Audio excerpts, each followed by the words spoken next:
So I've been tasked with making a skirt for the Christmas tree because the galvanized one doesn't fit. Could make a square box, but that's the easy way out. So I did some rough measurements, and I want to enter diameter something like 36 inches for the inside of it. I'm going to leave a 4-inch. I want a 4-inch band here so I can put some 1-bond materials and anchor it down to this. I'm trying to keep it light so we got some thin stuff here. Basically, made some rough measurements, screwed this piece of oak in, and at 18 inches, so that would make 36-inch diameter if you got an 18-inch radius, right?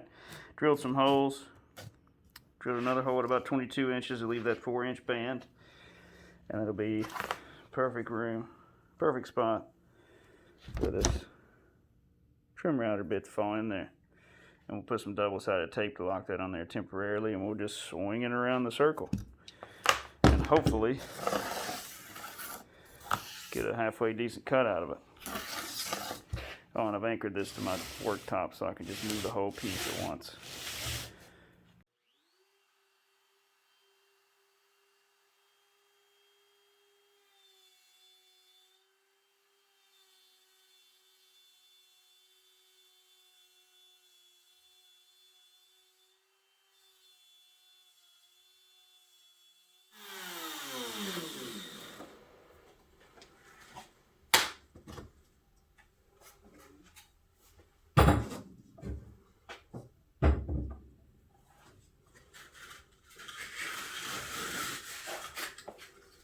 And there's our circle.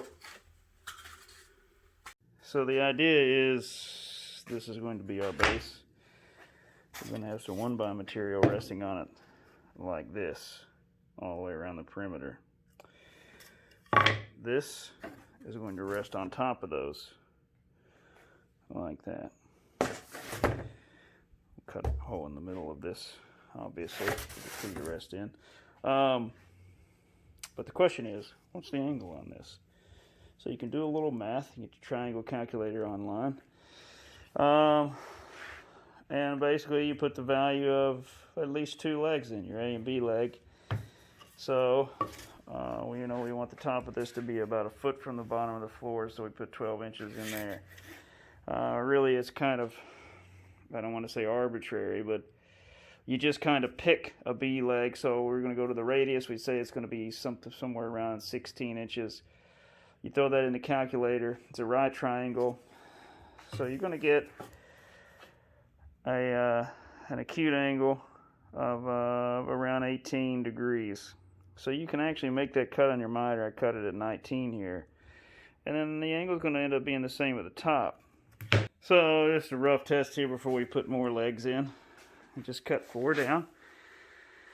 Fasten them to the bottom here.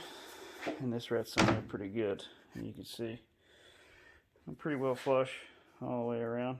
So it's close. And we'll just keep cutting more legs. Probably do a handful more and put in there. All right. So we got it together. Now we got to make this thing slide around the tree easily, right?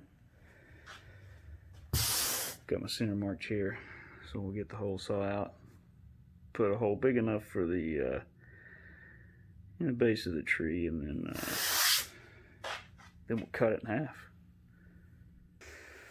So we got our hole in there, cut it in half, and then I cut a couple extra of these and screwed one on either side there. And then, while I've got it clamped and everything lined up, drilled a hole through. I'm going to put these little T-nuts in there. We can use these knobs later on to fasten it back together. I'll show you what I'm talking about when we get it all back together. So we got to adapt and overcome. This is a really good example of a lot of the stuff that I do. I'm not very good at planning, and I just kind of fly by the seat of my pants with some of this stuff.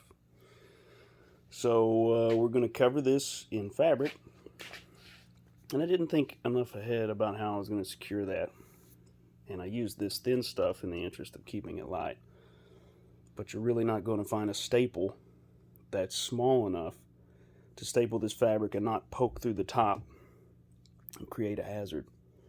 So I had to glue a few more little strips of oak on here that I had scrap, and we'll be able to staple to the back of that, and it'll be thick enough to keep the staples from poking out one side, which created another problem. This is really thin. Most of the screws I have are too long. They're going to poke through the bottom of this. Fortunately, I'm a little bit of a hoarder, and I got a whole box of little tiny random screws that I keep from other projects, and these were perfect for just this occasion. This is a really fine example of a lot of the things that I get myself into. And it's easy enough to see these videos and make it look real simple because it happens so fast. You learn a little bit about your own psychology when you do this kind of stuff too. Some people, it just seems like it's so easy. They got it all planned out. They're cutting exactly like they want it. And they probably are because they know what they're doing. But I've realized I do this to myself because I like these little problems. I'm creating tiny little puzzles for my future self. And most of the time I hate it, but I can't stop. I'm an addict. So we got the red velvet on.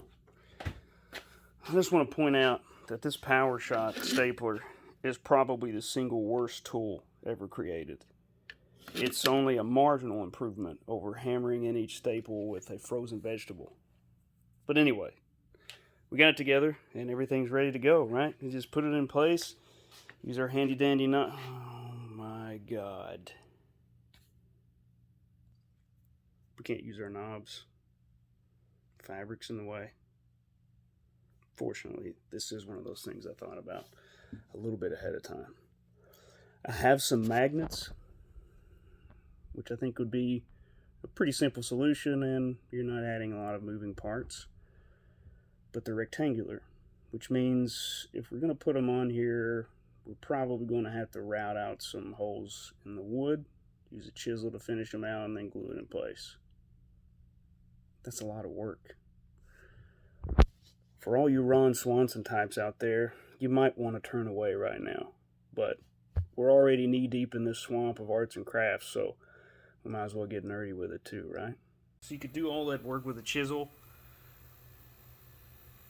or you could let a machine do it for you.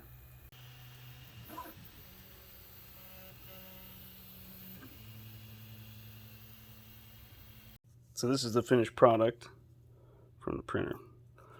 So got some holes here to fasten it to the wood, and then these little rectangular pockets will be for the magnets. We'll just use some damp super glue to hold those in place. Hopefully that'll be enough. Now it's important that you pay attention to the orientation of these magnets. I've already glued one up over here and I've got it taped so it can dry. So I've already arranged these to make sure that the poles are in the right position so that when it comes together with this, they'll stick together rather than repel each other. But that's what those marks are for. God, these things are strong.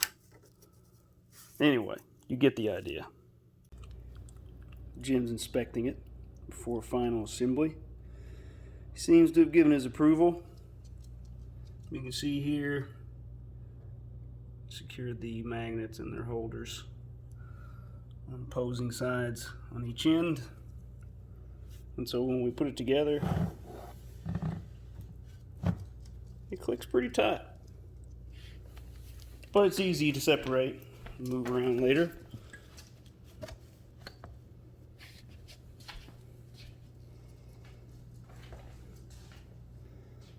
There you go.